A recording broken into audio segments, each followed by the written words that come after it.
Let's be honest, my videos are usually not comprehensive full reviews unless I'm very, very passionate about something and want to inform my audience because they're also very interested in it. Today's video is about something that I'm pretty passionate about because I've been addicted to it for the last week, but it's also not something that I'm going to delve into every single little detail about.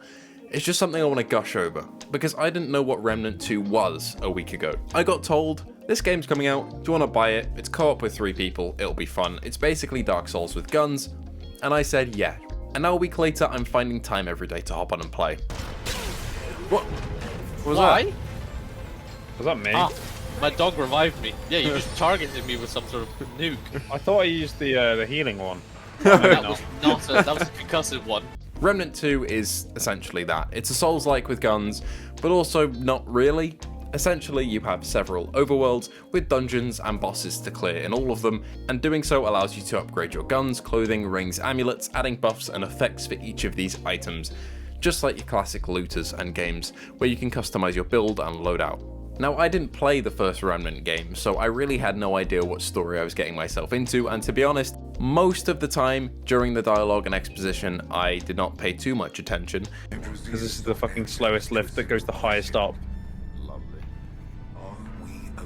Because of exposition. But from what I can gather, there is a big red rock that you touch, it sends you to other worlds, and you shoot things to death as they try to kill you with various attack patterns. He's kind of Okay, I reckon I can jump on and it'll be fine. I've yet switched. Where the Oh, I got a fucking giant Oh, it's spike coming on from it. above. Oh! What? Did that... We stood under the lift. Did we all Was die? that- We all Yeah. died. Was that all lift? So yeah, this was my bad. I thought the lift would come from below, and I looked up at the last second and saw the lift about to kill us all, and I was like, oh no. And that's kind of all you need to know. Remnant 2 storytelling is good enough in its visuals and its audio and its enemy cues that it can tell you enough about the world for you to infer rather than just throwing exposition at you. Don't get me wrong, it does have sections where they do exposit a lot at you with a lot of terms that you do not understand, but most of the time you can get the general gist just by looking around the environment and taking in the world, and that's what I appreciate the most about games like this. That Wait, skybox is kind of nuts, to be fair. 2 should be your blood root. That's crazy. I don't have any. What's he thinking? I think he's trying to convey... don't break my pots, I think is what he's saying. Whoa. This looks bad. Hello. She's kind of hot though, hear me out. And the visual design itself should be considered on its own entirely because it is godlike. The visuals for this game are ridiculously good. There's detail everywhere, the particle effects are incredible, the skyboxes are breathtaking, and the worlds themselves are incredibly inspired, but also manage to keep some sort of a visual cohesion even though you can go from such drastically different areas. It's so odd, there are so many different art styles and environments, but they all come together and feel like they're part of the same world, and I've kind of not seen that done in a very long time. You can go from set pieces on futuristic trains to a Matrix lab to an ash-filled world to central London. That was a joke, please don't have a go at me. And this carries over to the enemy variety as well, because you've got zombies, you've got robots, you've got bugs, you've got Londoners. I'm sorry I made that joke again. Anyway, yeah, you've got a lot, essentially, and these all merge together and mesh properly even though they shouldn't. There is no way in which these zombies and the robot designs fit together in the same world, but they do. You can be fighting a giant rat creature one second and fighting a gigantic robotic arm the next, or a massive sentinel from the Matrix, and you still feel like they fit in the same universe. That's kind of an unspoken and underrated part of a game like this, because you don't really question it, and I think that's art within itself. Okay, sure. Reverse the mist. What? What? Are we fighting this? Quite possibly. Nah, surely not. Oh, it's changing the terrain for us. Oh, what the fuck? Testicle! Anyways, I mentioned that it was co-op earlier, and I've been playing with 2 other people. Each of us can pick a different class, as there are 4 to choose from. There's a marksman, an up-close brawler, a medic, and a person with a dog. So of course one of the people in our group chose a person with a dog, and we spent most of our playthrough naming the dog. Good boy! You can't name your dog. How stupid is that? Fucking hell! Jesus! The dog is still up there, no! No, don't worry, he's magic. Wait for it. What's the dog doing? Should appear near. There he is. I'm trying to think of a cool dog name. I think we should name it No, Hugh Jackman. Yeah. Yeah. Nah, Steve Buscemi. Yeah, okay, yeah, Steve Buscemi. He does How look do you a bit do, like- fellow I dog? think that's a boss door down there. I think we should check Yeah, out the yeah, rest yeah. of this place first. I don't think there is much here, though. Steve Buscemi, the golden retriever. That's not a golden retriever, Luke. German Shepherd.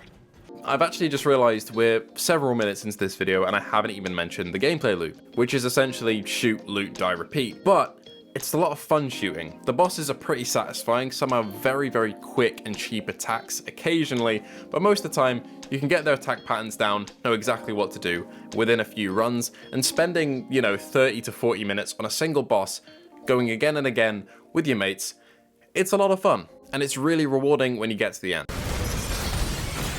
Yeah! Let's go! Eat shit, you fucking nerd. I'm upping my evade thing. If I had that higher, most of the time I wouldn't have got hit. Or you'd have jumped way more off the cliff than you did. True. Weapons range from long rifles to pistols to machine guns, shotguns and bows even, and they're all fun and viable to use with different upgrades to make to them, different modifiers and effects.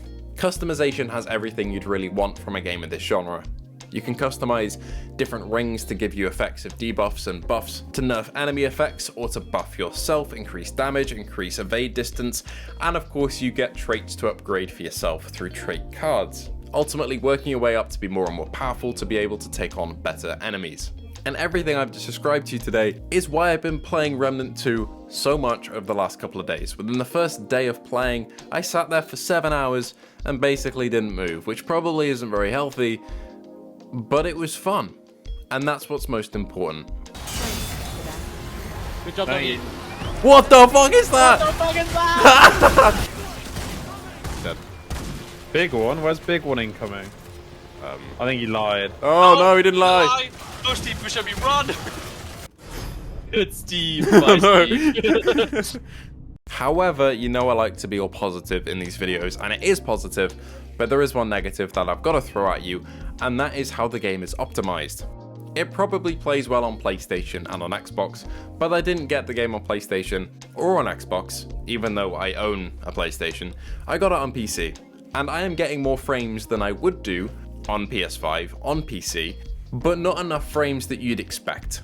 As a baseline, I have a 6700 XT, which sits around the 3060 Ti echelon in terms of graphics cards, and I can play The Last of Us Remake on high and get consistently 80 to 90 frames per second. I jump into Remnant 2 on medium, and I'm sitting at 70 to 80 frames with FSR on balanced, whereas on The Last of Us, it's on the highest visual setting. This is just not correct, and I hope optimization improves in the future, because it makes you feel like you have a potato of a PC when really you don't, it's just optimized like ass. I've had no crashes, but some of the people I've played with have had crashes, and I've heard some other content creators like Big Fry complaining on Twitter that their game has crashed, which is fair enough, it should not be doing that. But despite all that, Remnant 2 is a really fun time, especially with friends, and I would recommend it. It's not a game type that I'd usually talk about here, but it really surprised me, and this is my channel, so I can talk about what I want, with no input from anyone else on the topics that I cover. Isn't that great? Anyway, I'm just kidding. If you enjoyed this video, do let me know, because it's a bit of a different game to cover. I usually cover VR and first-person shooters, but if you enjoyed this, let me know in the comments below, and maybe we'll do some more like this in the future. Anyway, thank you all for watching. I hope you did enjoy, and I'll see you in the next one. Oh, cool. Sleepover with the boys. Imagine if it just turns us into zombies and game ends. Oh. Did anyone bring any Doritos to the slumber party? This guy might have. Hey mate, did you bring any crisps? Any snacks?